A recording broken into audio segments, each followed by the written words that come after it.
चलेगा, और जो इसका ग्रामर का पार्ट है हम उसे बिल्कुल डिटेल में कवर करेंगे, तो एक एक स्ट्रक्चर को आप बहुत ही आसानी से सीख पाएंगे।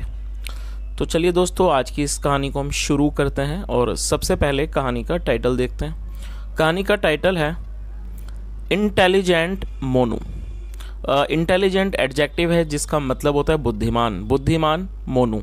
तो दोस्तों ये आज की इस कहानी का टाइटल है, शीर्षक है, और अब मैं इसे पढ़ना शुरू करता हूँ। आपसे रिक्वेस्ट है आप इसे बिल्कुल ध्यान से सुने, और यदि आपको कोई नया वर्ड या फिर ग्रामर का नया स्ट्रक्चर देखने को मिले तो आप उसे नोट भी ज़रूर करें। तो चलिए इसको शुरू करते हैं। Monu was a small boy. क्या मतलब हुआ दोस्तों? ये जो हमारा वाक्य है ये सिंपल पास्ट का वाक्य है। सिंपल पास्ट का मतलब होता है जब आप किसी भी वाक्य में वॉज या वर्ब का प्रयोग करते हैं हेल्पिंग वर्ब के रूप में, और साथ में कोई भी नाउन या फिर एडजेक्टिव को लेकर वाक्य बनाते हैं। इस तरह का जो वाक्य है वो सिंपल पास्ट का वाक्य कहलाता है, जहाँ पर किसी भी वर्ब का प्रयोग नहीं किया जाता है। तो क्या मतलब हुआ? Monu was a small boy, मतलब मोनू एक छोटा लड़का था।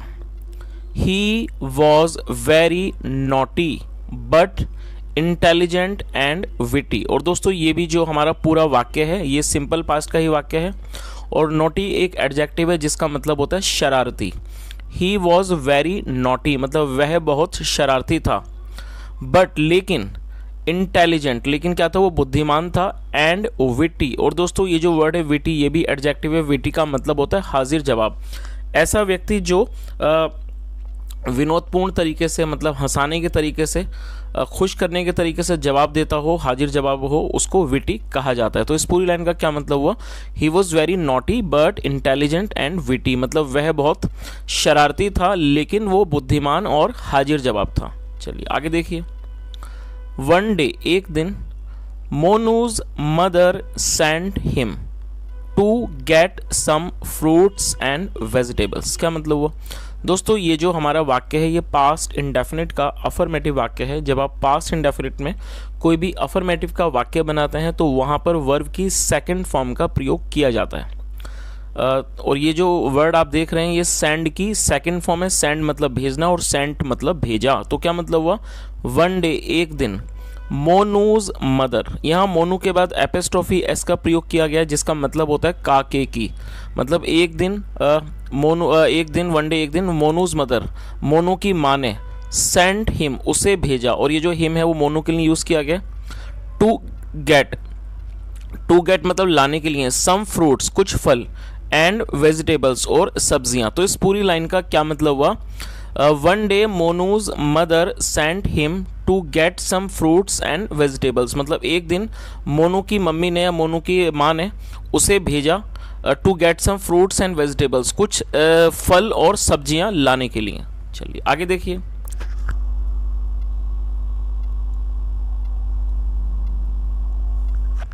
Monu bought some vegetables. और दोस्तों आप इस वर्ड को नोट कर सकते हैं, ये बाय की सेकंड फॉर्म है। बाय का मतलब होता है खरीदना, और ये उसकी सेकंड फॉर्म है, और जो इसकी करेक्ट प्रोनाउंसिएशन है वो है बॉट। तो क्या मतलब हुआ?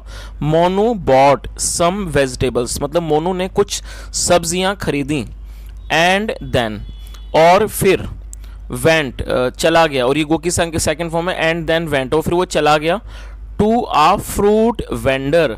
वेंडर का मतलब होता है विक्रेता, और फ्रूट वेंडर मतलब एक फल बेचने वाले के पास, फल विक्रेता के पास। तो इस पूरी लाइन का क्या मतलब हुआ कि Monu bought some vegetables and then went to a fruit vendor, मतलब मोनू ने कुछ सब्जियां खरीदी फिर वह एक फल विक्रेता के पास चला गया।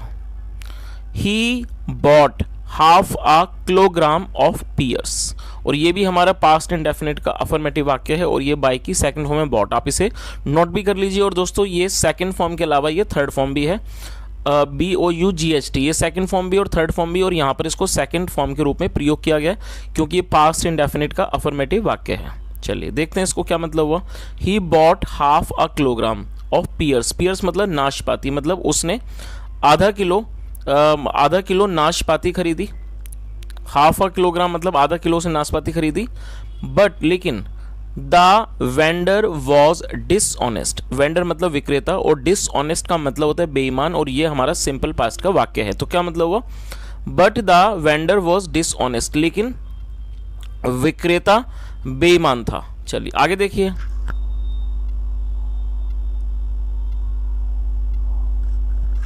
ही वॉज चीट, चीट का मतलब होता है धोखाधड़ी करने वाला, ही वॉज चीट वह धोखाधड़ी करने वाला था, and weighed 350 grams of pears only, क्या मतलब हुआ।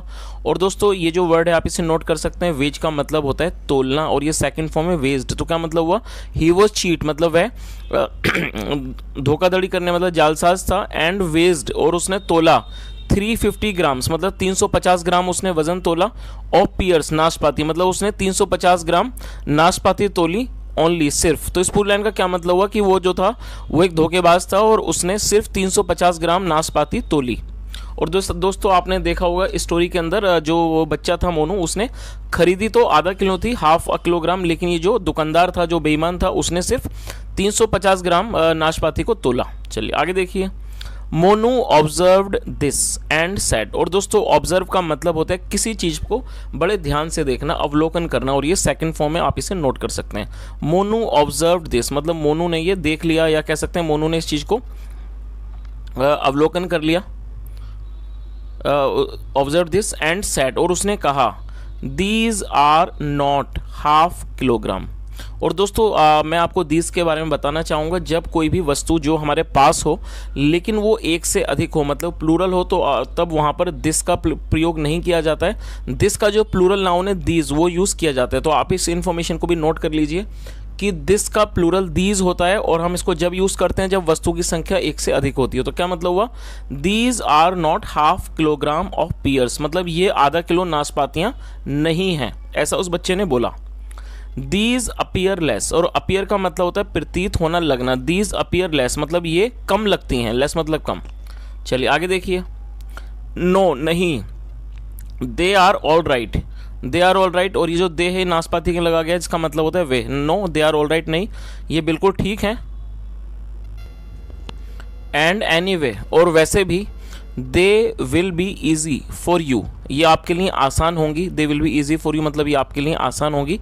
टू कैरी, कैरी मतलब ले जाना, ढोके ले जाना। टू कैरी होम मतलब इसको घर ले जाना। तो उसने क्या जवाब दिया कि भाई कोई बात नहीं, अगर ऐसा है तो दे will be easy for you मतलब ये आपके लिए आसान होगा। टू कैरी होम मतलब इसको घर ले जाना।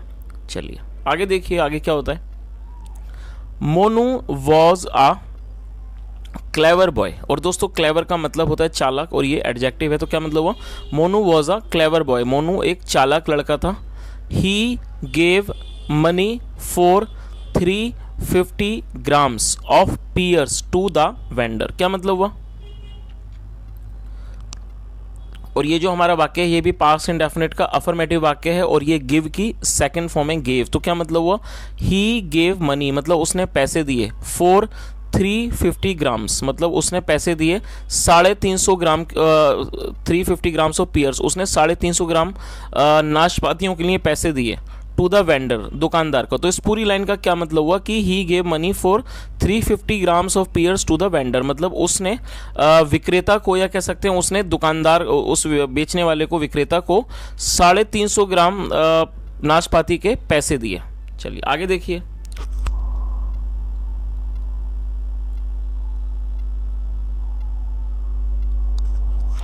द वेंडर सेड मतलब विक्रेता ने कहा, I gave you half a kilogram of pears.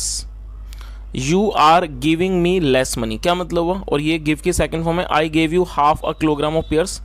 इस लाइन का क्या मतलब हुआ, मतलब मैंने आपको आधा किलो नाशपातियाँ दी। I gave you half a kilogram of pears मतलब आपको आधा किलो नाशपातियाँ दी। You are giving me less money। और दोस्तों ये जो हमारा वाक्य है आप इसे नोट कर सकते हैं, ये प्रेजेंट कॉन्टिन्यूअस का सेंटेंस है, प्रेजेंट कॉन्टिन्यूअस का वाक्य है। जब किसी भी वाक्य में इज एम आर का प्रयोग किया जाता है और साथ में वर्ब की फोर्थ फॉर्म का प्रयोग किया जाता है, तो इस तरह का जो वाक्य है वो प्रेजेंट कॉन्टिन्यूअस का वाक्य कहलाता है।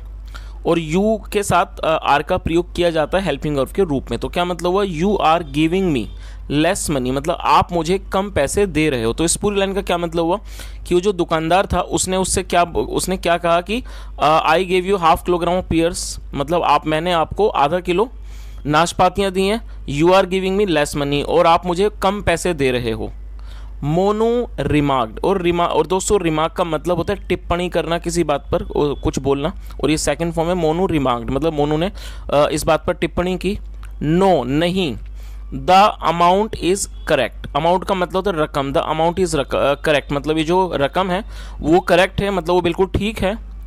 Besides they will be easy for you to count. और दोस्तों बिसाइड्स का मतलब होता है अलावा, इसके अलावा besides they will be easy for you, ये आपके लिए आसान होंगे, मतलब ये आपके लिए आसान होंगे, सरल होंगे। फॉर यू टू काउंट मतलब गिनती करना, to count, and carry in your pocket, और अपनी पॉकेट में इसको कैरी करना, अपनी पॉकेट में इसको लेकर जाना। तो उस बच्चे ने क्या जवाब दिया, उस दुकानदार की बात का उसने क्या जवाब दिया कि भाई ये जो अमाउंट है, जो रकम है वो बिल्कुल ठीक है, और अगर ऐसा है उसके अलावा ये बहुत आसान होंगे आपके लिए गिनती करना, और इनको अपनी पॉकेट में रख के लेके जाना, ये आपके लिए आसान होगा। चलिए आगे देखिए आगे क्या होता है।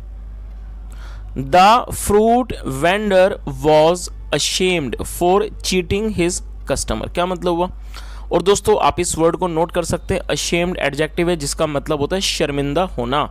The fruit vendor was ashamed मतलब जो फ्रूट वेंडर था, जो फल का विक्रेता था, बेचने वाला था, वॉज अशेम्ड वो शर्मिंदा था, फॉर चीटिंग हिज कस्टमर मतलब अपने कस्टमर को, अपने ग्राहक को धोखा देने के लिए, चीट करने के लिए, मतलब उनके साथ चीटिंग करने के लिए, धोखाधड़ी करने के लिए वो शर्मिंदा था। चलिए दोस्तों अब इस कहानी का जो मॉरल है वो भी एक बार देख लेते हैं। मॉरल क्या है इसका, tit for tat. Tit for tat का मतलब होता है जैसे को तैसा, मतलब जैसा कोई व्यक्ति कर रहा है उसी के साथ भी वैसा ही किया जाए, तो इसे टिट फॉर टैट कहा जाता है।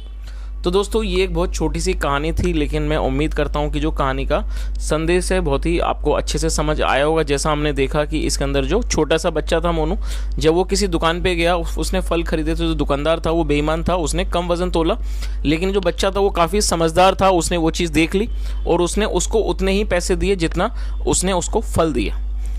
तो दोस्तों ये आज की एक बहुत छोटी सी कहानी थी, और मैं उम्मीद करता हूँ कहानी आपको अच्छी लगी होगी, और मैंने यहाँ पूरी कोशिश की है आपको हर वर्ड की मीनिंग बताने की, उसके अलावा ग्रामर का हर स्ट्रक्चर को समझाने की मैंने पूरी कोशिश की है।